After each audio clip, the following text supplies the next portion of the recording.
कार्पण्यदोषोपगतस्वभावकपृच्छामित्तन्धर्मसुमूढरेदः यश्रेयस्यानिश्चितं ब्रूहितन्मे शिष्यस्येऽहं शातिमां तां प्रपन्नम् ഓ നമോ ഭഗവതേ വാസുദേവായ നമോ ഭഗവതേ വാസുദേവായ. ഓം ശ്രീകൃഷ്ണായ പരബ്രഹ്മണേ നമ. എല്ലാ സജ്ജനങ്ങൾക്കും ഗുരുവായൂരപ്പൻ്റെ നാമത്തിൽ സാഷ്ടാംഗ പ്രണാമം. ഉത്തരഗീത 3-ാം അധ്യായവും ഭഗവത്ഗീതയും തമ്മിലുള്ള താരതമ്യ പഠനം നമ്മൾ തുടർന്നും ചെയ്തുകൊണ്ടിരിക്കുന്നു. ഇന്ന് 3-4 ശ്ലോകത്തിലൂടെ ഇത് സമർപ്പിക്കുകയാണ്. സമ്പൂർണമായിട്ടും ഗീതയും തമ്മിലുള്ള താരതമ്യ പഠനവും നമ്മൾ സമർപ്പിക്കുകയാണ്. കഴിഞ്ഞ ദിവസം നമ്മൾ കണ്ടു, ഭക്ത്യ അഭിജാനാതി യാവാൻ യച്ഛാസ്മി തത്വത തതോ മാം തത്വതോ ജ്ഞാത്വ വിശദയെ തദനന്തരം. തത്വജ്ഞാനിയായ യോഗി എൻ്റെ സൂക്ഷ്മതത്വം അറിഞ്ഞ് ഭക്തി പുരസ്സരം അചഞ്ചലനായിട്ട് എന്നിൽ തന്നെ രമിക്കാനിടവരും. പരമാർത്ഥ തത്വം അറിഞ്ഞ അദ്ദേഹം കാലതാമസമില്ലാതെ തന്നെ ഉടനെ തന്നെ ഭഗവാനിൽ പ്രാപിക്കുകയും ചെയ്യും. അവൻ പരമാനന്ദ സ്വരൂപനായി ഭവിക്കും. ഇത് ഗീതയിലെ 18-ാമത്തെ അധ്യായത്തിൽ 55-ാമത്തെ ശ്ലോകത്തിൽ ഭഗവാൻ പറഞ്ഞതാണ്. ഇനി അതേ ആ മോക്ഷ സന്യാസ യോഗത്തിൽ തന്നെ 56, 57, 58 ശ്ലോകങ്ങൾ കൂടി ഉത്തരഗീതയായിട്ട് ബന്ധപ്പെടുത്തി മോക്ഷമാർഗത്തെ എങ്ങനെയാണ് ഭഗവാൻ വളരെ സ്പഷ്ടമായിട്ട് ഗീതയിൽ പറഞ്ഞത് എന്ന് പറയുകയാണ്. സർവകർമാണി സദാ കുർവണോ മദ്ഗർഭാശ്രയ മൽപ്രസാദം അവാപ്നോതി ശാശ്വതം പദമോപ്യം. എന്നെ ആശ്രയിച്ചുകൊണ്ട് സർവകർമ്മങ്ങളും എന്നിൽ അർപ്പിച്ച് ചെയ്യുന്നവരുണ്ട്. എൻ്റെ അനുഗ്രഹത്താൽ അവർക്ക് ശാശ്വതവും നാശരഹിതവുമായ സർവോത്കൃഷ്ടമായ പദം ലഭിക്കുന്നതുമാണ്. അപ്പം ഈ ശാസ്ത്രം അനുസരിക്കുന്നവർ ഇന്നത്തെ കാലത്തും ഈ ഭാരതവർഷത്തിൽ നല്ല ലോകത്തിലുണ്ട്. വിവിധ നാമത്തിലും വിവിധ രൂപത്തിലും വിവിധ ലൊക്കേഷനിലും ഒക്കെ ആണെങ്കിലും ഈ ഭഗവാന്റെ തത്വം അറിഞ്ഞിട്ടുള്ളവർ സർവകർമാണി മനസ സദാസമയം കുർവണോ മത് അപാശ്രയ മൽ പ്രസാദം അവാപ്നോതി ശാശ്വതം ഭവമയം. അപ്പം മനുഷ്യാണാം സഹർഷേഷു കച്ചിൽ രഥസിദ്ധയെ, ആയിരക്കണക്കിന് ലക്ഷക്കണക്കിന് ആൾക്കാരിൽ മനുഷ്യ ജന്മം കിട്ടിയിട്ടുള്ളവര് 1-2 പേരൊക്കെ ഇത്തരത്തിൽ ഭഗവാനെ സാക്ഷാത്കരിച്ച് ആ ജീവൻ മുക്തി നേടിയവരുണ്ട്. ഇപ്പോൾ അതിനു വേണ്ടി പ്രയത്നിച്ചുകൊണ്ടിരിക്കുന്നവരുമുണ്ട്. ഭഗവാന്റെ പ്രസാദത്താൽ അവരും ഭഗവാന്റെ പാദത്തിലേക്ക് എത്തും എന്നാണ് ഭഗവാൻ പറയുന്നത്. അപ്പോൾ സർവോത്കൃഷ്ടമായ പദം അവർക്കും ലഭിക്കുന്നതാണ്. എന്നാ പിന്നെ എല്ലാവരും എന്തുകൊണ്ടാ? പക്ഷെ എല്ലാ തരത്തിലും ആൾക്കാരും ഈ ഭൂമിയിൽ ഉണ്ടാകണമല്ലോ.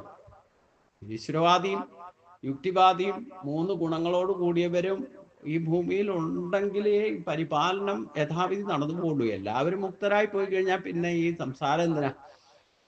അപ്പൊ അതുകൊണ്ട് ഇതിനിടയ്ക്ക് യഥാർത്ഥ ഭഗവാനെ മനസ്സിലാക്കി അറിഞ്ഞ് ഭജിച്ച് ഭഗവാനെ എത്താൻ വേണ്ടി ശ്രമിക്കുന്നവരും എത്തുന്നവരും ഒക്കെ ഉണ്ട്.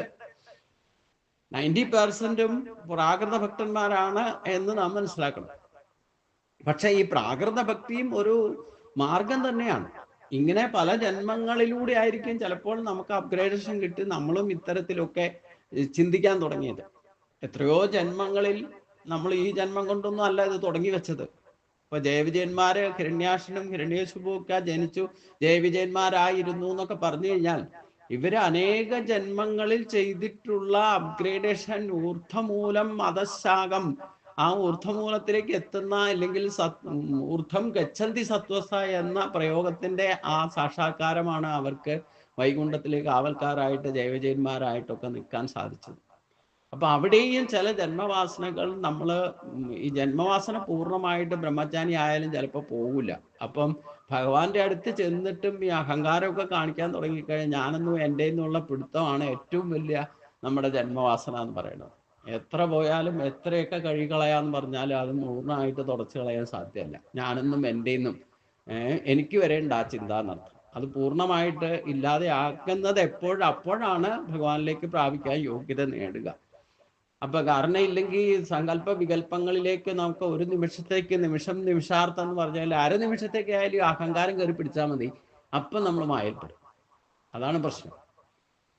അപ്പൊ അതുകൊണ്ട് ഭഗവാന്റെ പ്രസാദം ലഭിക്കണമെങ്കിൽ പൂർണ്ണമായിട്ട് പാപരാഹിത്യം വന്ന് അതിന് യോഗ്യതയുണ്ടോന്ന് ഭഗവാന് തേഷാമേവ അനുകമ്പാർത്ഥം മഹം അജ്ഞാനചന്തമ. ഈ ശ്ലോകം എപ്പോഴാണ് ഭഗവാന് കൃപയുണ്ടാകുന്നതെന്ന് പറയാൻ നമുക്ക് മുൻകൂട്ടി വിധിക്കാനും പറ്റില്ല. അവരവരുടെ യോഗ്യത അനുസരിച്ചുകൊണ്ട് ഭജിക്കുക. ആ ഭജിക്കുന്ന അനുസരിച്ച് ഓട്ടോമാറ്റിക് അപ്ഗ്രേഡേഷൻ വന്നുകൊണ്ടിരിക്കും.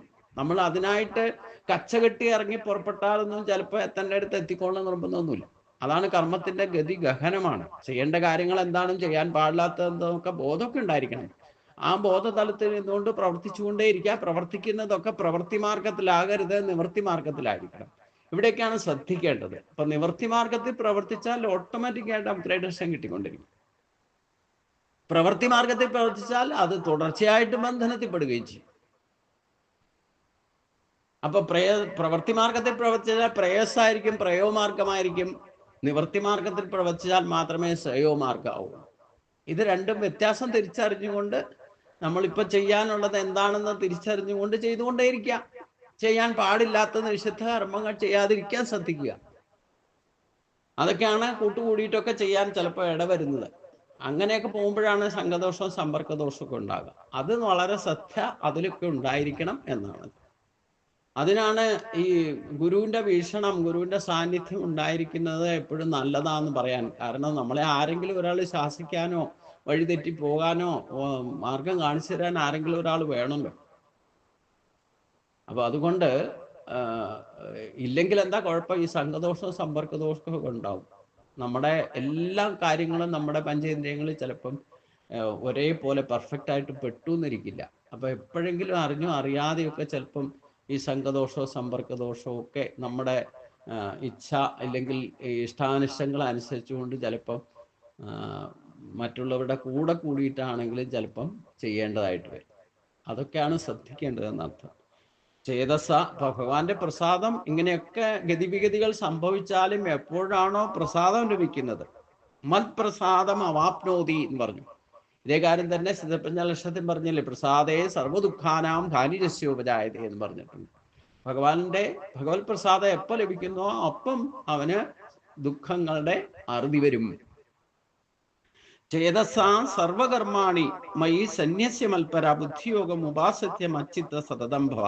അല്ലെ അർജുന, അതുകൊണ്ട് നീ സകല കർമ്മങ്ങളെയും മനസ്സുകൊണ്ട് എന്നിൽ അർപ്പിച്ചിട്ട് ഞാൻ തന്നെയാണ് അന്തിമ പുരുഷാർത്ഥമായിരിക്കുന്ന പ്രാപ്യസ്ഥാനമെന്ന് ഉറപ്പിച്ചു കൊള്ളുക. അപ്രകാരം നിശ്ചയമായ ബുദ്ധിയോടുകൂടി എന്നിൽ തന്നെ മനസ്സിനെ ഉറപ്പിച്ചുകൊണ്ട് അവരവരുടെ ധർമ്മം ചെയ്യുക. ധർമ്മം എന്ന് പറയുന്നത് എന്താ? നമ്മുടെ സ്വഭാവം അനുസരിച്ചുള്ള കർമ്മം ചെയ്യുക. അവിടെയൊക്കെ ഭഗവാനെ വിടാത്ത ഒരു മനസ്സുണ്ടായിരിക്കും, ഉറപ്പിച്ചു നിൽക്കണം. അവിടെയാണ് പ്രശ്നം. നമ്മളെ ജീവിതകാലം മുഴുവൻ ഈ ഭഗവാനെ ഉറപ്പിച്ചുകൊണ്ട് സർവം യത്കരോഷി യസ്നാശ യജ്ജുഘോഷി, എന്ത് ചിന്തിച്ചാലും എന്ത് പറഞ്ഞാലും എന്ത് പ്രവർത്തിച്ചാലും അതൊക്കെ ഭഗവത് തർപ്പണമായിട്ട് കരുതണം. എന്ത് കിട്ടിയാലോ അതൊക്കെ പ്രസാദമായിട്ട് കാരണം. അത് നല്ലതും ചീത്തയും കിട്ടിയെന്നിരിക്കും, അവളൊക്കെ പ്രസാദമായി സ്വീകരിച്ചോണം. ക്ലേശങ്ങളും കിട്ടിയെന്നിരിക്കും, സുഖവും കിട്ടിയെന്നിരിക്കും. അപ്പം അത് നല്ല ആൾക്കാരെയും കണ്ടുവന്നിരിക്കും, ചീത്ത ആൾക്കാരെയും കണ്ടുവന്നിരിക്കും, പലതരത്തിലുള്ള അഭിപ്രായങ്ങൾ കേട്ടുവന്നിരിക്കും. എല്ലാം ഭഗവത് പ്രസാദമായിട്ട് കരുതണം. ദുഃഖം വന്നാലും വേണ്ടില്ല, അത് ഭഗവാന്റെ പ്രസാദമായിട്ട് കരുതണം. ഇങ്ങനെ ഒരവസ്ഥ ക്രിയേറ്റ് ചെയ്യണം എന്നർത്ഥം. ഇത് അതുകൊണ്ട് സകല കർമ്മങ്ങളെയും മനസ്സുകൊണ്ട് എന്നെ അർപ്പിക്കാന്ന് പറഞ്ഞാൽ അതാണ് ശരിക്കും സമർപ്പണം. അപ്പൊ അതുകൊണ്ട് അപ്രകാരം നിശ്ചയമായ ബുദ്ധിയോടുകൂടി എന്നിൽ തന്നെ മനസ്സിനെ ഉറപ്പിച്ചു നിർത്താൻ ശ്രമിക്കുക. അത് ഉറപ്പിച്ചു നിർത്തിക്കൊണ്ട് സ്വധർമ്മം ചെയ്യുക. സ്വധർമ്മത്തെ ഒരിക്കലും മരണം വരെ ഉപേക്ഷിക്കരുതെന്ന് പറയും. അത് കൊണ്ട് എന്ത് കിട്ടും കിട്ടില്ല, ഈ ഫലേച്ഛയൊന്നും ഇല്ലാതെ നിഷ്കാമമായിട്ട് എന്തെങ്കിലുമൊക്കെ ചെയ്തുകൊണ്ടിരിക്കുക. ജനിച്ചാൽ മരണം വരെ ഒന്നും ചെയ്യാതിരിക്കാൻ സാധ്യമല്ല എന്ന് ഭഗവാൻ പറഞ്ഞിട്ടുണ്ട്. പ്രകൃതി ഗുണങ്ങളെ കൊണ്ട് എന്തെങ്കിലുമൊക്കെ ചെയ്യുക. ആ ചെയ്യുന്നതൊക്കെ ഈശ്വര തർപ്പണം ഭാവത്തിൽ ചെയ്യുക. ഈശ്വര അർപ്പിത ബുദ്ധിയോടെ നാരായണായേതി സമർപ്പയാമി എന്ന് പറയുമ്പോഴത്തേനും ചിന്ത, വാക്ക്, പ്രവൃത്തി എല്ലാം ഭഗവാനായിക്കൊണ്ട് സമർപ്പിക്കുക. അതിലെന്തെങ്കിലും പോരായ്മകളോ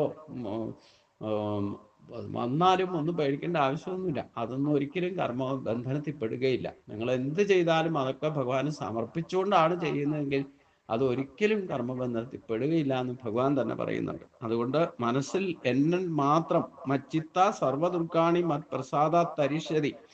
അത് ചേത്വം അഹങ്കാര നാ സോഷസി വിനംസസി. മനസ്സ് എന്നിൽ മാത്രം. ഇവിടെ ഭഗവാൻ അർജുനോട് അവസാനം പറയുന്നു, മോക്ഷ സന്യാസ യോഗത്തിൽ 18-ാമത്തെ അധ്യായത്തില് 58-ാമത്തെ ശ്ലോകത്തിൽ ഇത്രയൊക്കെ ഉപദേശം കൊടുത്തിട്ട് ഭഗവാൻ ഒരു വാണിംഗ് കൊടുക്കാണ് അർജുനന്. മച്ചിത്ത സർവദുർഗാണി മത് പ്രസാദ തരിശസി അത് ചിത്തം അഹങ്കാരാത്മാ സോഷസി വിനക്ഷസി. മനസ്സ് എന്നിൽ മാത്രം വച്ചിരിക്കുന്നവൻ എന്റെ അനുഗ്രഹത്താൽ സകല പ്രതിബന്ധങ്ങളെയും കടക്കുന്നതാണ്. ആ നിലവിട്ട് നിന്റെ അഹങ്കാരം കൊണ്ട് എന്റെ വാക്കുകൾ നീ അനുസരിക്കാതിരുന്നാൽ പുരുഷാർത്ഥങ്ങൾ നേടാതെ നീ നശിച്ചു പോകുന്നതായിരിക്കും എന്നുകൂടി പറഞ്ഞു. അപ്പോ ഭഗവാൻ ആർക്കും ദോഷമൊന്നും മനഃപൂർവ്വം ചെയ്യൊന്നുമില്ല. പക്ഷേ ഈശ്വരന്റെ വ്യവസ്ഥിതിയിലാണ് ഈ പ്രപഞ്ചം മുഴുവൻ സൂര്യചന്ദ്രാദി നക്ഷത്രഗോളങ്ങളും നമ്മളും സകല ജീവജാലങ്ങളും പ്രവർത്തിക്കുന്നത്.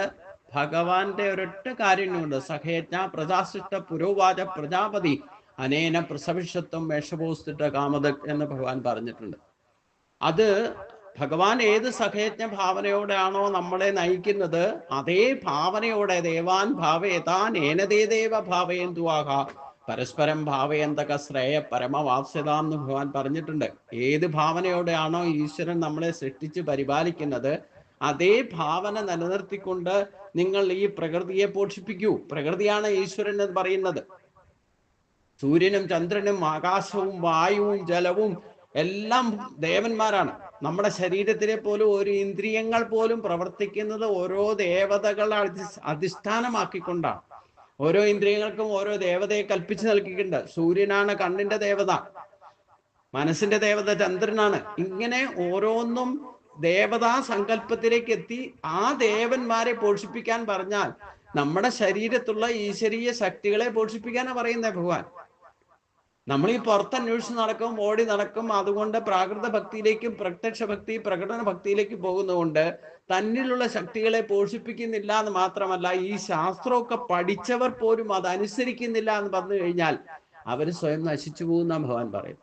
അല്ലാതെ ഭഗവാൻ നശിപ്പിക്കുകയല്ല ചെയ്യുന്നത്. നമ്മള് ഭഗവാൻ പറഞ്ഞത് അനുസരിക്കാതെ ഇരുന്നാൽ അത് പ്രകൃത്യാ തന്നെ നശിക്കും. കാരണം പ്രകൃതി എന്ന് പറയുന്നത് പോലും പ്രകൃതി ഈശ്വരനാണ്. പ്രധാന പുരുഷേഷൻ എന്ന സഹസ്രനാമത്തിൽ പറയുന്നുണ്ടെങ്കിൽ ഈ പ്രകൃതി തന്നെ ഈശ്വരന്റെ പ്രത്യക്ഷ ഭാവമാണ്. സൂര്യചന്ദ്രനാദി നക്ഷത്ര ഗോളങ്ങളായിക്കൊണ്ടേ കാറ്റടിക്കുന്നതും മഴ പെയ്യുന്നതും വെയിൽ തെളിയുന്നതും ഒരു അഗ്നി ജ്വലിക്കുന്നതും എല്ലാം ഈശ്വരന്റെ ആ ശക്തി കൊണ്ടാണ്. നമ്മൾ ചിന്തിക്കുന്നതും പറയുന്നതും പ്രവർത്തിക്കുന്നതും നമ്മുടെ ശരീരത്തിലെ ഓരോ യന്ത്രവും പ്രവർത്തിക്കുന്നത് ഈശ്വരൻ നമ്മളിൽ പ്രവർത്തിക്കുന്നത് കൊണ്ടാണ്. അതിന്റെ ശാസ്ത്രമാണ് നമുക്ക് പറഞ്ഞു തന്നിരിക്കുന്നത്. അതാണ് മനസ്സുകൊണ്ട് എന്നിൽ മാത്രം അർപ്പിച്ച് എന്നെ തന്നെ ഭജിക്കുകയും ചെയ്യുന്നവർക്ക് എന്റെ അനുഗ്രഹത്താൽ സകല പ്രതിബന്ധങ്ങളും ഇല്ലാതെയാകും. എന്നാൽ ആ നില വിട്ടിട്ട് തന്നിഷ്ടത്തിന് അഹങ്കാര നിമിത്തം എന്റെ വാക്കുകൾ അനുസരിക്കാതിരുന്നാൽ അവർക്ക് ഈ പറയുന്ന പുരുഷാർത്ഥങ്ങൾ ലഭിച്ചാൽ തന്നെ പ്രയാസമായിരിക്കും. അതേ മുഖേന അവർ ദുഃഖിക്കേണ്ടി വരികയും അന്തിമഘട്ടത്തിൽ അവര് സ്വയം നശിക്കുന്നതുമാണെന്ന് ഭഗവാൻ തീർത്തു പറഞ്ഞു. ഇനി ഉത്തരഗീതയിൽ 13-ാം അധ്യായത്തിൽ 17-ാം ശ്ലോകത്തിൽ ഭഗവാൻ പറഞ്ഞിട്ടുണ്ട്, ഇപ്രകാരം വിധിച്ചിരിക്കുന്നു, നഷ്ടമാവയിൽ സങ്കടപ്പെടാതെയും വരാനുള്ളതിൽ ആശിക്കാതെയും ജീവിക്കുന്ന ഉപാസകന് ജന്മം ഉണ്ടാകുന്നതല്ല. ഈ വിധിക്ക് മുന്നോടിയായിട്ട് ഗീതയിൽ എന്തു പറഞ്ഞിരിക്കുന്നു എന്ന് നോക്കാം. ഉത്തരഗീതയിൽ 3-ാമത്തെ അധ്യായത്തില് 17-ാമത്തെ ശ്ലോകത്തിൽ ഭഗവാൻ പറഞ്ഞു, ഭൂത സ്തുന്യ ശോചിത്വേ പുനർജന്മന വിദ്യത. അതായത് നഷ്ടമാവയിൽ സങ്കടപ്പെടാതെയും വരാനുള്ളതിൽ ആശിക്കാതെയും ജീവിക്കുക. വരുന്നതിനെ സന്തോഷമോ സന്താപമോ കൂടാതെ അനുഭവിക്കുക. ഇപ്രകാരം കഴിയുന്നവന് പുനർജന്മം ഉണ്ടാകുന്നതല്ല. നഷ്ടമായവയിൽ സങ്കടപ്പെടാതെ ഇരിക്കണം. സിദ്ധ്യസിദ്ധ്യോ സമോഭൂത്വ സമത്വം യോഗ ഉച്ചതേ. നമ്മള് ഈശ്വരനോട് പ്രാർത്ഥിച്ചിട്ട് എന്ത് ഇഷ്ടഭോഗങ്ങൾ അവിശ്വസിദ്ധി പ്രാർത്ഥനാ ബലത്താൽ എന്ത് നേടിയാലും വേണ്ടില്ല, എന്ത് ഇഷ്ടഭോഗവും നിങ്ങൾ ആത്മാർത്ഥമായിട്ട് ഓഫർ കൊടുത്തിട്ടാണെങ്കിലും ഭഗവാനോട് പ്രാർത്ഥിച്ചാൽ കാര്യമൊക്കെ സാധിക്കും. ഇഷ്ടഭോഗങ്ങളൊക്കെ കിട്ടും. പക്ഷെ എന്താ കുഴപ്പമെന്ന് ചോദിച്ചു കഴിഞ്ഞാൽ ഈ ഇഷ്ടഭോഗങ്ങള് കുറച്ച് കഴിയുമ്പോൾ നഷ്ടപ്പെടും. അപ്പൊ എന്ത് ഇഷ്ടഭോഗം കിട്ടിയോ അതേ കാരണത്താൽ നമ്മൾ ദുഃഖിക്കേണ്ടി വരും. അതുകൊണ്ടാണ് ഈ ഭൗതിക ലൗകിക സുഖഭോഗങ്ങൾക്ക് വേണ്ടിയിട്ട് ഈശ്വരനോട് ഒന്നും പ്രാർത്ഥിക്കാതിരിക്കാൻ വേണ്ടിയിട്ട് അർജുനൻ പ്രേരിപ്പിക്കുന്നത്. ആ വിഷാദയോഗത്തിൽ ഇരിക്കുന്ന അർജുനൻ പോലും ഭഗവാനോട് എന്താ പറയുന്നത്? നാകാംക്ഷേ വിജയം കൃഷ്ണ നരരാജ്യം സുഖോനിജ കിംനോ രാജ്യേന ഗോവിന്ദം കിം ഭോഗേ ജീവിതേനവ. എനിക്ക് ഇഷ്ടഭോഗങ്ങൾ ഒന്നും വേണ്ട, എനിക്ക് ഈ യുദ്ധത്തിൽ ഒരു വിജയവും വേണ്ട. കാരണം ഇതൊന്നും ശാശ്വതമല്ല, അന്തിമമായിട്ട് ദുഃഖമായിരിക്കും ഫലം. അതുകൊണ്ട് മറ്റുള്ളവരെ വേദനിപ്പിച്ചിട്ട് രക്തച്ചൊരിച്ചിലൊക്കെ ഉണ്ടാക്കിയിട്ട് കുറെ സ്വത്തൊക്കെ പിടിച്ചെടുത്തു എന്ന് പറഞ്ഞാലും അത് നമുക്ക് പിന്നീട് ദുഃഖം അനുഭവിക്കേണ്ടി വരും എന്നുള്ളത്. അപ്പൊ ആ ബോധമൊക്കെ അർജുനനുണ്ട്. അതുകൊണ്ട് ഇത്രയൊക്കെ ഉപദേശമൊക്കെ കൊടുത്തിട്ട് ഭഗവാൻ അന്തിമമായിട്ട് പറഞ്ഞു, ഞാൻ പറയുന്നത് അനുസരിച്ച് നിന്റെ ചിന്തയും വാക്കും പ്രവൃത്തിയും ഒക്കെ ഞാൻ പറയുന്നത് പോലെ ഇപ്പൊ ഉപദേശമൊക്കെ നൽകി മാർഗദർശനം നൽകി ഇതനുസരിച്ചുകൊണ്ട് നീ പ്രവർത്തിക്കാൻ നിശ്ചയിച്ചാൽ തന്നെ നിന്റെ സകലവിധ ഇതുവരെ ഉണ്ടായിരുന്നോ ഇനി ഉണ്ടാകാനുള്ളതോ ആയിക്കൊണ്ടിരിക്കുന്ന സകലവിധ പ്രതിസന്ധികളും അഥവാ പ്രതിബന്ധങ്ങളും മാറിയിട്ട് ഈ യുദ്ധത്തിൽ വിജയിക്കുക തന്നെ ചെയ്യും. അഥവാ നിന്റെ അഹങ്കാരം നിമിത്തം ഞാൻ പറഞ്ഞത് നീ അനുസരിക്കാതിരുന്നാൽ, നിന്റെ ഇഷ്ടത്തിന് ലൗകിക ഭോഗ സുഖങ്ങൾക്ക് വേണ്ടിയിട്ട് ഇതെല്ലാം ഉപേക്ഷിച്ചിട്ട് പോകുന്ന ആ സുഖം എന്ന് നീ പറഞ്ഞു, അങ്ങനെ ചെയ്താൽ നീ സ്വയം നശിക്കാനും ഇടവരും എന്നുകൂടി പറഞ്ഞു. അത് തന്നെയാണ്. അത് നമുക്ക് ഉണ്ടാകാതിരിക്കണം എന്നുണ്ടെങ്കിൽ എന്ത് വേണം? ഈ പ്രപഞ്ചത്തിൽ എന്തൊക്കെ സൃഷ്ടിക്കപ്പെട്ടിട്ടുള്ളോ അതൊക്കെ സൃഷ്ടിക്കപ്പെട്ടു, കുറച്ച് നാളത്തേക്ക് വ്യക്തമാണ്, നാളെ അത് നശിക്കുന്നതാണ്. നമ്മുടെ ശരീരമടക്കം നശിക്കുന്നതാണ്. നശിക്കാത്ത ഒരേ ഒരു ശക്തി ഈശ്വര ശക്തിയുള്ളൂ. അതിന്റെ അംശമാണ് നമ്മുടെ ജീവനായിട്ടിരിക്കുന്നത്. ആ ഒരു തത്വത്തെ നമ്മൾ മനസ്സിലാക്കിയിരുന്നാൽ പിന്നെ ഈ ഓട്ടവും ചാട്ടവും ഒക്കെ കുറെയൊക്കെ അവസാനിപ്പിക്കാം. അപ്പൊ അതുകൊണ്ട് ആകാശത്തെ മാത്രം കാണുകയും അതിനെ മാത്രം ചിന്തിക്കുകയും ചെയ്യുക. അതിലൂടെ വിശാലമായ സകല ബ്രഹ്മത്തെ, ആകാശരൂപത്തിൽ ഈശ്വരൻ ഈ പ്രപഞ്ചം മുഴുവൻ വ്യാപിച്ചിരിക്കുന്നു, അതിൻ്റെ ഉള്ളിലാണ് നമ്മൾ നിൽക്കുന്നത്. അപ്പൊ ഈശ്വര ശക്തിയുടെ ഉള്ളിലാണ് നമ്മൾ ഇരിക്കുന്നതും നമ്മുടെ ഉള്ളിലും പ്രവർത്തിക്കുന്നത്. ഹൃദയത്തെ സർവസ്യരാഗം ഹൃദി സന്നിവിഷ്ടോ മത്തസ്മൃതിജ്ഞാനമാപോകനം ച വേദസ്യ സർവൈരഹമേവ വേദ്യോ വേദാന്ത കൃദേവ വിദേവ ചാഹം എന്ന് ഭഗവാൻ പറഞ്ഞിട്ടുണ്ട്. എല്ലാ പ്രാണികളുടെയും ഹൃദയകമലത്തിൽ ഞാനിരുന്നു കൊണ്ട് നിങ്ങൾക്ക് ഓർമ്മയും അറിവും ഉണ്ടാക്കി തരുന്നത് ഞാൻ തന്നെയാണ്. അതുകൊണ്ട് എല്ലാ വേദവും വേദാന്തവും വേദകർത്താവും ഞാൻ തന്നെയാകുന്നു അർജുന എന്ന് ഭഗവാൻ പറഞ്ഞിട്ടുണ്ട്. അതുകൊണ്ട് അനന്യമായിട്ട് ഭഗവാൻ പറഞ്ഞിട്ടുള്ള വചനങ്ങളെ അനുസരിക്കുക എന്നർത്ഥം. നമ്മൾ അനുസരിക്കാറില്ല, അനുകരിക്കാറാണ് പതിവ്. അതുകൊണ്ടാണ് യഥാർത്ഥ ഫലവും നമുക്ക് സിദ്ധിക്കാതെ പോകുന്നത്.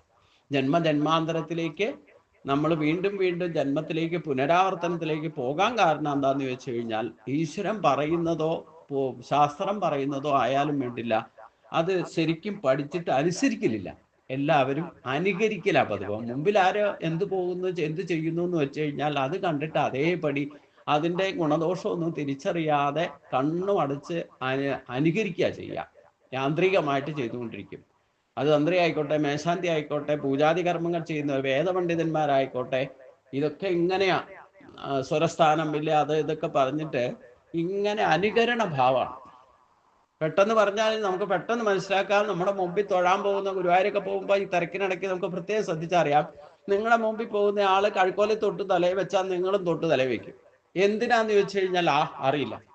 ഇതാണ് അനുകരണം എന്ന് പറയുന്നത്. അതുകൊണ്ട് അനുകരണം പാടില്ല. ശാസ്ത്രമാണ് പ്രമാണം. ആ ശാസ്ത്രത്തെ യഥാവിധി പഠിച്ച് അനുസരിക്കണം എന്നാ ഭഗവാൻ പറഞ്ഞു. ഒരിക്കലും അനുകരിക്കാൻ ഭഗവാൻ ഒരിടത്തും ഉപദേശം നൽകിയിട്ടില്ല.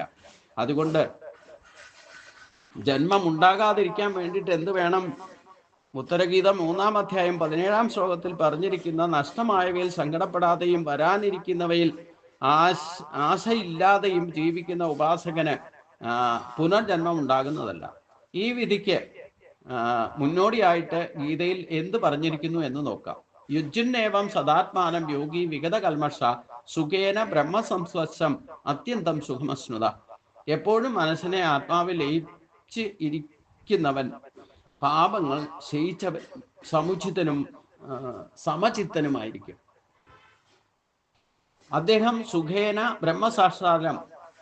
ബ്രഹ്മസാക്ഷാത്കാരം നേടി തിരിച്ചു വരാത്ത സുഖത്തെ പ്രാപിക്കുകയും ചെയ്യും. ശാശ്വതമായ സുഖം. ഒരു സത്യം നമ്മൾ ഭാഗവതത്തിലും കാണാം, നവയോഗി സംവാദത്തിലൊക്കെ. അതായത് ആത്യന്തികമായിട്ട് ഒരു നിരീശ്വരവാദി ആയാലും ഈശ്വരവാദി ആയാലും ഭക്തിവാദി ആയാലും യുക്തിവാദി ആയാലും എല്ലാവരുടെ ആഗ്രഹം എനിക്ക് സുഖമായിട്ട് നശിക്കാത്ത സുഖം അനുഭവിക്കണം, ശാന്തിയും സമാധാനവും വേണമെന്ന് തന്നെ എല്ലാവരും ആഗ്രഹിക്കുക. പക്ഷേ അതിനു വേണ്ടിയിട്ടുള്ള ഈ നെട്ടോട്ടം ഓട്ടവും പാച്ചിലും ഒക്കെ ജീവിതം മുഴുവൻ വ്യർത്ഥാക്കിയാലും വന്നു ഭവിക്കുന്നതോ ചെന്ന് അവസാനിക്കുന്നത് എന്തെങ്കിലും ദുഃഖത്തിലായിരിക്കും. എന്താ കാരണം? അറിയേണ്ട വിധത്തിൽ അറിഞ്ഞുകൊണ്ട് അവരവരുടെ കർത്തവ്യ കർമ്മങ്ങൾ ചെയ്യുന്നില്ല എന്നുള്ളതാണ്. അതുകൊണ്ടാണ് ഈ ഗതിവിഗതികൾ സംഭവിക്കുക. അങ്ങനെ ബന്ധനം ഉണ്ടായാലോ 3 തരത്തിലുള്ള ദുഃഖങ്ങൾ ഉണ്ടാകും, 3 തരത്തിലുള്ള ബന്ധങ്ങൾ ഉണ്ടാകും. ഇങ്ങനെ ഈ ബന്ധനങ്ങളായിട്ട് മാറും. ഈ ബന്ധനങ്ങൾ പ്രാരാബ്ധമായിട്ട് മാറിക്കഴിഞ്ഞാൽ അതേ കാരണം കൊണ്ട് വീണ്ടും ജനിച്ചു വരേണ്ടി വരും. പിന്നെ ഒരു ഗുണം എന്താന്ന് വെച്ച് കഴിഞ്ഞാൽ കഴിഞ്ഞ ജന്മത്തിൽ എന്തൊക്കെയാ ചെയ്തേന്നുള്ളതോ ഇല്ലെങ്കിൽ എവിടെയൊക്കെ ഏതൊക്കെ തരത്തിലാ ജീവിച്ചെന്നുള്ളതൊന്നും ഈ ജന്മത്തിൽ ഓർമ്മ ഉണ്ടാകാത്തത് കൊണ്ട് നമ്മളിങ്ങനെ അന്ധകൂപത്തിൽ നിന്ന് വീണ്ടും പുതിയതായിട്ട് എന്തെങ്കിലുമൊക്കെ ആരംഭശൂലത്വം കാണിച്ച് ചെയ്തു വെക്കും. പഴയത് തീർക്കുകയില്ല, പുതിയത് എന്തെങ്കിലുമൊക്കെ ആരംഭശൂലത്വം തുടങ്ങി വെക്കും. ഇങ്ങനെ പ്രവൃത്തി മാർഗത്തിൽ പുനരഭിജനനം പുനരഭിമരണം എന്ന് ശങ്കരാചാര്യർ പറഞ്ഞ പോലെ ഇങ്ങനെ വന്നു പോയിക്കൊണ്ടിരിക്കും. അത് കൽപ്പാന്തം കഴിഞ്ഞാലും വേണ്ടില്ല, വീണ്ടും അതേ വേഷയിട്ട് വീണ്ടും സൃഷ്ടി തുടങ്ങുമ്പോൾ വരുന്നും ഭഗവാൻ പറഞ്ഞു. അതുകൊണ്ട് എപ്പോഴും മനസ്സിനെ ആത്മശക്തിയിൽ ആത്മബോധത്തിൽ ഉറപ്പിച്ചു നിർത്തിക്കൊണ്ട് അവരുടെ കർമ്മത്തെ യഥാവിധി യോഗസ്ഥനായിക്കൊണ്ട് ചെയ്യണം എന്ന് പറഞ്ഞു. യോഗസ്ഥനായിക്കൊണ്ട് യോഗസ്ഥ കുരു കർമാണി സംഘം തെക്വാ ധനത്യാ സിദ്ധ്യസിദ്ധ്യോ സമഭൂത്വാ സമത്വം യോഗ ഉച്ചതേ. സമ അവസ്ഥ, എല്ലാവരും സമാധാനം ആഗ്രഹിക്കുന്നുണ്ടെങ്കിൽ സമ അവസ്ഥ സ്വയം ഉണ്ടാക്കണം എന്നർത്ഥം. ആഗീരണം ചെയ്യണം, സ്വമാവസ്ഥയെ ആധാനം ചെയ്യണം. ഈ സമാധാനം തേടിക്കൊണ്ട് നമ്മൾ സൂപ്പർ മാർക്കറ്റിൽ സഞ്ചിയും കൊണ്ട് പോയാലൊന്നും കിട്ടില്ല. സമാധാനം സമ അവസ്ഥ, സിദ്ധ്യോ സമോഭൂത്വ. എന്ത് സംഭവിച്ചാലും ദ്വന്ദ്ഭാവം ഈ പ്രകൃതിയുടെ സ്വഭാവമാണ്. സുഖം ദുഃഖം ലാഭം നഷ്ടം ജയം പരാജയം ചൂട് തണുപ്പ് എന്നുള്ളതൊക്കെ ഈ ദ്വന്ദ്ഭാവമുണ്ട്. ഇതിനെ സമചിത്തതയോടെ ഒക്കെ സഹിക്കാൻ പറഞ്ഞിട്ടുണ്ട്. ഇത് സഹിച്ച് ഒരു നിലയിൽ എത്തിക്കഴിയുമ്പോൾ സമാവസ്ഥ കൈവരും. പിന്നെ ചൂടുണ്ടായാലും പ്രശ്നമില്ല, തണുപ്പുണ്ടായാലും പ്രശ്നമില്ല, സുഖമുണ്ടായാലും ദുഃഖം ഉണ്ടായാലും ഒക്കെ ഭഗവത് പ്രസാദമായിട്ട് കരുതുന്ന ഒരവസ്ഥയിലേക്ക് എത്തുമ്പോഴാണ് ഈ സമസ്ത, അതായത് നമ്മുടെ നശിച്ചു പോകുന്ന വസ്തു ആകിരിക്കുന്ന ശരീരവും നശിക്കാത്ത വസ്തുവും തമ്മിൽ യോജിപ്പിക്കലാണ് യോഗം എന്ന് പറയുന്നത്. ഇത് യോജിപ്പിച്ച് പ്രവർത്തിക്കാൻ സാധിച്ചാൽ നമുക്ക് 50% ദൈവിക ശക്തിയും 50% ഭൗതിക ശക്തിയും നമ്മുടെ ശരീരത്തിൽ തന്നെ ഓരോരുത്തർക്കും തന്നിട്ടുണ്ട്. ഇത് യോജിപ്പിച്ച് പ്രവർത്തിക്കണം. 50% താൻ ബാധി ദൈവം ബാധി എന്നുള്ള നിലയിൽ തന്നെ നമ്മൾക്ക് മനുഷ്യജന്മം കിട്ടുമ്പോൾ 84 ലക്ഷം തരം ജീവജാലങ്ങളായിട്ട് ജനിച്ചിട്ട് മനുഷ്യജന്മത്തിന് അർഹതയും യോഗ്യതയും ലഭിക്കുന്നത് ഈ തുലനാവസ്ഥയിൽ എത്തുമ്പോഴാണ്. അപ്പൊ ദൈവിക ശക്തികൾ 26 ഗുണങ്ങളാണ്. 26 ഗുണങ്ങളുടെ 50% നമുക്ക് ജനിക്കുമ്പോൾ തന്നെ കിട്ടിയിട്ടുണ്ട്. അതിനെ പോഷിപ്പിക്കാൻ വേണ്ടിയിട്ടാണ് ഈ ശരീരമാകുന്ന ആസുരി ഭൗതിക വസ്തു നൽകിയിരിക്കുന്നത്. അപ്പൊ ഈ ശരീരത്തിലും ഈശ്വരന്റെ ശക്തിയാണ് 50% പ്രവർത്തിക്കുന്നതെങ്കിൽ ഈ നശിച്ചു പോകുന്നതായ ശരീരം നിലനിൽക്കുന്നിടത്തോളം കാലം നശിക്കാത്ത ശക്തിയുമായിട്ട് യോജിപ്പിച്ച് പ്രവർത്തിപ്പിക്കുന്നതാണ് യോഗം എന്ന് പറയുന്നത്. അപ്രാപ്യസ്യ പ്രാപ്യത ഇത് യോഗം. അപ്പൊ സാധിക്കാത്ത കാര്യങ്ങൾ സാധിക്കണം എന്നുണ്ടെങ്കിൽ ഇത് യോജിപ്പിച്ച് പ്രവർത്തിക്കണം. അത് സാധിച്ചാൽ അതാണ് സമാവസ്ഥ എന്ന് പറയുന്നത്. അപ്പൊ സമചിത്തത എന്ന് പറഞ്ഞാൽ ഈ സമാവസ്ഥയെ നമ്മൾ ക്രിയേറ്റ് ചെയ്യണം. അങ്ങനെ ബ്രഹ്മസാക്ഷാത്കാരം അവന് ജീവിച്ചിരിക്കുമ്പോൾ തന്നെ ഈ സുഖത്തെ, ശാശ്വതമായ സുഖത്തെ, ജീവൻ മുക്തഭാവം അനുഭവിച്ചറിയണം. മരിച്ചിട്ട് പോയിട്ട് അനുഭവിക്കേണ്ട കാര്യമല്ല ജീവൻ മുക്തഭാവം എന്ന് പറയുന്നത്. നമ്മൾ ജനിച്ചിരിക്കുമ്പോൾ ഈ ശരീരത്തോടു കൂടി ഇരിക്കുമ്പോൾ തന്നെ അനുഭവിച്ച് സാക്ഷാത്കരിച്ചാൽ മാത്രമേ ശരീരം ത്യജിച്ചാലും ജീവൻ മുക്തിയിലേക്ക് പോകൂ. ഇല്ലെങ്കിൽ ആത്മശാന്തി കിട്ടാതെ ഇങ്ങനെ അലയുന്ന ആത്മാക്കളെ പറ്റിയൊക്കെ നമ്മൾ പ്രശ്നം വയ്ക്കുമ്പോഴൊക്കെ കണ്ടിട്ടില്ലേ? എന്തുകൊണ്ടാണ്? ഊർധം ഗച്ഛന്തി സത്വസ മധ്യേ തിഷ്ഠന്തി രജസ ജഗന്യ ഗുണവർത്തിത്വ അതോ ഗച്ഛന്തി താമസ എന്ന് പറഞ്ഞിട്ടുണ്ട്. 3 ഓപ്ഷനാണ് നമുക്കുള്ളത്. നമുക്കുള്ള ഈശ്വരശക്തിയെ ഉയർത്തിക്കൊണ്ട് വന്നാൽ ഊർദ്ധമൂലത്തേക്ക് ഓരോ ജന്മത്തിലും ഉയർച്ച കിട്ടിക്കൊണ്ടിരിക്കും. ഈശ്വരങ്ങളിലേക്ക് എത്തുന്ന വരെ ഉയർച്ചയിലേക്ക് തന്നെ പോയിക്കൊണ്ടിരിക്കും. അഥവാ രജോ ഗുണത്തിലാണ് നമ്മൾ നിൽക്കുന്നത്. മനുഷ്യന്റെ പൊതുവെ സ്വഭാവം രജോ ഗുണാത്മകമാണ്. അതുകൊണ്ട് ഭൗതിക ലൗകിക ശോകമുഖങ്ങളിൽ മുഴുകിക്കഴിഞ്ഞാൽ അവൻ മനുഷ്യനായിട്ട് തന്നെ വീണ്ടും വീണ്ടും വന്ന് ജനിക്കും. മധ്യേ തിഷ്ഠന്തി ജഗന്യ. അപ്പൊ മനുഷ്യ ശരീരം കിട്ടിയാൽ ശരി, അതിനെ ഉയർത്തുകയോ താഴ്ത്തുകയോ ഒക്കെ ചെയ്യാം. കിട്ടാതിരിക്കുന്ന അവസ്ഥയിലോ, അതാണ് ആത്മശാന്തി കിട്ടാതിരിക്കുന്നു എന്ന് പറയുന്നത്. അത് നമ്മുടെ കർമ്മബന്ധനം കൊണ്ടാണ് ശരീരപ്രാപ്തി പോലും പിന്നെ ഇല്ലാതിരിക്കുന്നത്. അപ്പോൾ ആത്മാവായിട്ട് അലഞ്ഞു നടക്കേണ്ടി വരും. ആ ആത്മാവ് കൊണ്ട് ജീവൻ മുക്തി കിട്ടുകയില്ല. ശരീരം മാത്രം ലഭിച്ചാലും ജീവനില്ലാതെ ശരീരം കിട്ടിയിട്ടുണ്ടെന്ന കാര്യം. അപ്പൊ ഈ ശരീരവും ജീവനും കൂടെ നശിക്കുന്ന ശരീരത്തിൽ നശിക്കാത്ത ജീവൻ നമുക്ക് കിട്ടിയിട്ടുണ്ടെങ്കിൽ ഈ ജീവനോടെ ശരീരത്തോടു കൂടി ഇരിക്കുന്ന സമയത്ത് ഇതിനെ ഉയർത്തണോ അതോ തൽസ്ഥിതി നിലനിർത്തണോ അതോ അധോഗതിയിലേക്ക് പോകണോ എന്ന് നമുക്ക് നമ്മുടെ കയ്യിൽ ഓപ്ഷൻ ഭഗവാൻ തന്നിട്ടുണ്ട്. നമ്മൾ തീരുമാനിക്കുന്നതനുസരിച്ച് നമ്മുടെ ഗതി മാറും. അപ്പോൾ ജീവിതകാലത്ത് ഈ ശാസ്ത്രമൊക്കെ പഠിച്ചിട്ട് ഭഗവാൻ പറഞ്ഞതനുസരിച്ചാൽ ഓട്ടോമാറ്റിക്കായിട്ട് നമ്മളെ ഉയർച്ചയിലേക്ക് ഭഗവാൻ നയിക്കും. ഒരു ചുവട് ഗുരുവായൂരപ്പൻ്റെ അടുത്തേക്ക് നിങ്ങൾ വച്ചാൽ മതി, 4 ചുവട് ഗുരുവായൂരപ്പൻ നിങ്ങളെ കൈപിടിച്ചുയർത്തും.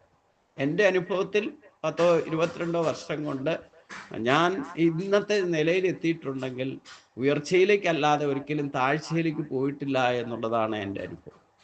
പൂർവ്വജന്മത്തിൽ ആ ബന്ധനമുണ്ടായി, അതുകൊണ്ട് അതപ്പതിക്കാൻ ഇടവന്നു. അത് വീണ്ടും ജനിച്ചിട്ട് ചില എന്തൊക്കെ മറന്നുപോയി, ഇല്ലെങ്കിൽ മറ്റുള്ളവരുടെ കൂട്ടുകൂടിയിട്ട് എന്തൊക്കെയോ കർമ്മങ്ങൾ ചെയ്തു, അതിൻ്റെ പരിണതഫലം വീണ്ടും വന്ന് ജനിക്കേണ്ടി വന്നു. ജനിച്ച ആ കർമ്മങ്ങൾ പൂർത്തീകരിച്ച അവസ്ഥയിലെപ്പിരിക്കുന്നു. അപ്പൊ ഇനി ഗതി മാറാതിരിക്കാൻ വേണ്ടിയിട്ട് ഒരു സംഘദോഷവും ഒരു സംഘടനകളും ഒരു ബന്ധവും ഉണ്ടാകാതെ ഈശ്വരനിലേക്ക് അടുക്കാൻ ശ്രമിച്ചുകൊണ്ടിരിക്കുക. അപ്പം ഭഗവാൻ എന്നെ ചില കാര്യങ്ങൾ ഏൽപ്പിച്ചു, അതൊക്കെ പൂർത്തീകരിക്കാനും സാധിച്ചു എന്നർത്ഥം. അപ്പൊ ഇവിടെ ഈശ്വര സാക്ഷാത്കാരം എന്ന് പറയുന്നത് നമ്മുടെ ചിന്തയിലും വാക്കിലും പ്രവൃത്തിയിലും ഒക്കെ ആ ഈശ്വരന്റെ അനുഭവം, ഈശ്വരനെ ഒരിക്കലും വിശ്വസിക്കാനുള്ളതല്ല, അനുഭവിച്ചറിയാനുള്ളതാണ് ആവർത്തിച്ച് പറയുന്നത്. ഞാൻ അതുകൊണ്ടാണ് ഞാൻ പറയുന്നല്ലോ, ഒരു നിരീശ്വരവാദി ആയാലും ഒരു ഈശ്വരവാദി ആയാലും ഫലത്തിൽ 2 കൂട്ടരും അന്ധവിശ്വാസികളാണ്. കാരണം എന്താ? ഈശ്വരൻ ഇല്ല എന്ന് പറയുന്നവർക്ക് ഈശ്വരൻ ഇല്ല എന്ന് തെളിയിക്കാൻ സാധിക്കില്ല. ഈശ്വരൻ ഉണ്ടെന്ന് വിശ്വസിക്കുന്നവർക്ക് ഈശ്വരനുണ്ടെന്നും മറ്റൊരാൾക്ക് തെളിയിച്ചു കൊടുക്കാൻ സാധിക്കില്ല. അപ്പോൾ ഫലത്തിൽ 2 കൂട്ടരും അന്ധവിശ്വാസികളല്ലേ? ആ അന്ധവിശ്വാസം മാറണമെന്നുണ്ടെങ്കിൽ നമ്മുടെ ചിന്തയിലും വാക്കിലും നമ്മുടെ ഉള്ളിൽ നമുക്ക് ഓർമ്മ തരുന്നതും നമുക്ക് മറവി തരുന്നതും നമുക്ക് അറിവുണ്ടാക്കി തരുന്നതും നമ്മുടെ ഉള്ളിൽ തന്നെ ഭഗവാൻ ഇരിക്കുന്നുണ്ടെന്ന് ഭഗവാൻ പറഞ്ഞല്ലോ. സർവസ്യജാഹം കൃതി സന്നിവിഷ്ടേ. നമ്മുടെ ഹൃദയകമലത്തിൽ ഭഗവാൻ തന്നെ വസിക്കുന്നുണ്ട്. ആ ശക്തിയാണ് നമുക്ക് ഓർമ്മ നൽകുന്നതും മറവി നൽകുന്നതും അറിവ് നൽകുന്നതും. അത് സാക്ഷാത്കരിച്ചാൽ മതി. അതൊക്കെ സാക്ഷാത്കരിച്ചാൽ ഭൗതിക സുഖഭോഗങ്ങൾ പോലും നമുക്ക് യാതൊരു ദുഃഖഹേതുക്കൾ അല്ലാത്ത വിധത്തിൽ അനുഭവിക്കും. ഭഗവാൻ ഈ നമുക്ക് ഭൗതിക വസ്തുക്കളും നമുക്ക് ശരീരത്തിന് വേണ്ട ഇന്ദ്രിയ ഭോഗസുഖങ്ങളും അനുഭവിക്കാൻ വേണ്ടിയിട്ട് ഈ പറയുന്ന അഷ്ടദ്രവ്യങ്ങളൊക്കെ ഈശ്വരൻ തന്നെ സൃഷ്ടിച്ചു വെച്ചിട്ടുണ്ട്. അതുപോലും നമുക്ക് ദോഷം വരാത്ത വിധത്തിൽ നമുക്ക് ഉപയോഗിക്കണമെന്നുണ്ടെങ്കിൽ അതിൻ്റെ ഗുണവും ദോഷമൊക്കെ തിരിച്ചറിഞ്ഞുകൊണ്ട് ഉപയോഗിച്ചാൽ മതി. ഒരിക്കലും ദോഷം വരുന്ന ഒരു സംഗതിയും ഭഗവാൻ സൃഷ്ടിച്ചു വെച്ചിട്ടില്ല. പക്ഷെ അത് നമ്മൾ തിരിച്ചറിയാതെ ചെയ്യുമ്പോഴാണ് നമ്മുടെ ചിന്തയിലും ഗുണദോഷമുണ്ട്, നമ്മുടെ വാക്കിലുണ്ട് ഗുണദോഷം, നമ്മുടെ പ്രവൃത്തികളിലുണ്ട്. ഈ ഗുണദോഷം തിരിച്ചറിയാനുള്ള വിശേഷബുദ്ധി മനുഷ്യൻ നൽകിയിട്ടുണ്ടല്ലോ. അപ്പൊ അത് ഉപയോഗിച്ചുകൊണ്ട് വേണ്ട വിധത്തിൽ നശിക്കുന്ന ശരീരം കൊണ്ട് നശിക്കാതിരിക്കുന്ന ജീവൻ ശരീരത്തുള്ളിടത്തോളം കാലേ ഈ ശരീരവും നശിക്കാതിരിക്കൂ എന്ന് മനസ്സിലാക്കിക്കൊണ്ട്, അപ്പൊ ശരീര ആസുരി സമ്പത്താണ്. നശിക്കുന്നത് എന്തോ അത് പ്രേയസാണ്. നശിക്കുന്നത് ആസുരി സമ്പത്താണ്. ആ ആസുരി സമ്പത്തിനെ ദൈവിക സമ്പത്തുമായിട്ട് യോജിപ്പിച്ച് ഉപയോഗിച്ചാൽ ബ്രഹ്മസാക്ഷാത്കാരം സാധ്യമാണ് എന്നാണ് ഭഗവാൻ പറഞ്ഞത്. അതുകൊണ്ട് സർവഭൂതാസ്താം ആത്മാനം സർവഭൂതാനി ചാത്മനി ഈശ്വരേ യോഗയുക്താത്മാ സർവത്ര സമദർശന. ഇത് ഗീതയിൽ 6-ാം അധ്യായത്തില് 29-ാമത്തെ ശ്ലോകത്തിൽ ഭഗവാൻ പറഞ്ഞിട്ടുണ്ട്. സർവഭൂതസ്തദാത്മാനം സർവഭൂതാനി ചാത്മനി ഈശ്വരേ യോഗയുക്താത്മാ സർവത്ര സമദർശന. യോഗിയായി തീർന്ന ഉപാസകൻ സകല വസ്തുക്കളിൽ സമമായിട്ട് ബ്രഹ്മത്തെ കാണുന്നു. അദ്ദേഹം ബ്രഹ്മത്തെ സകല ഭൂതങ്ങളെയും കാണുകയും ചെയ്യുന്നു. ഇങ്ങനെ സ്വ ആത്മാവി സർവഭൂതങ്ങളെയും സർവഭൂതങ്ങളിൽ സ്വ ആത്മാവിനെയും ദർശിക്കുന്നവൻ സമദർശിയായിട്ട് മുക്തിയെ പ്രാപിക്കുകയും ചെയ്യും. അതോടെ പുനരാവർത്തി ഇല്ലാതെ വരും. അപ്പോ നമ്മുടെ ഉള്ളിൽ ഈശ്വരനെ സാക്ഷാത്കരിക്കാൻ സാധിച്ചാൽ, ഈശ്വരനെ അറിയാൻ സാധിച്ചാൽ, പിന്നെ നമുക്ക് പുറത്ത് കാണുന്നതിലെല്ലാം ഈശ്വരനെ കാണാൻ സാധിക്കും. കാണുന്നതിലും കേൾക്കുന്നതിലും കണ്ടതിലും കേട്ടതിലും നമ്മുടെ ശത്രുവിലും മിത്രത്തിലും ബന്ധുവിലും എന്ന് വേണ്ട സ്ത്രീയിലും പുരുഷനിലും മറ്റ് ജീവജാലങ്ങളിലും സസ്യലതാദികളും സൂര്യചന്ദ്രാദി നക്ഷത്ര ഗോളങ്ങളിലും എല്ലായിടത്തും ഈശ്വരനെ കാണാൻ സാധിച്ചാൽ അതാണ് സമദർശനം എന്ന് പറയുന്നത്.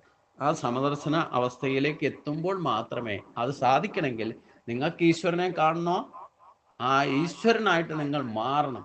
അപ്പം കാണുന്നതും കേൾക്കുന്നതും ഒക്കെ ഈശ്വരനായിട്ട് മാറും. നമ്മുടെ ശത്രു ആയാലും ബന്ധു ആയാലും മിത്രമായാലും ആര് പക്ഷപാതമില്ലാതെ ഈ പ്രപഞ്ചത്തിൽ കാണുന്നതെല്ലാം സൂര്യചന്ദ്രാദി നക്ഷത്ര ഗോളങ്ങളും സസ്യലതാദികളും പക്ഷി മൃഗാദികളും എല്ലാത്തിലും ഈശ്വരനെ കാണാൻ സാധിക്കണം. അതാണ് സമദർശനം. അതാണ് ഒന്നിൽ നിന്നാണ് എല്ലാതും നാമരൂപങ്ങളും വിവിധ ഭാവങ്ങളിൽ പ്രകടമായിട്ടുള്ളത്. ആ പലതായിട്ട് കാണുന്നത് ഒന്നായിട്ട് കാണാനും സാധിക്കണം. ഇതാണ് സമദർശനം എന്ന് പറയുന്നത്.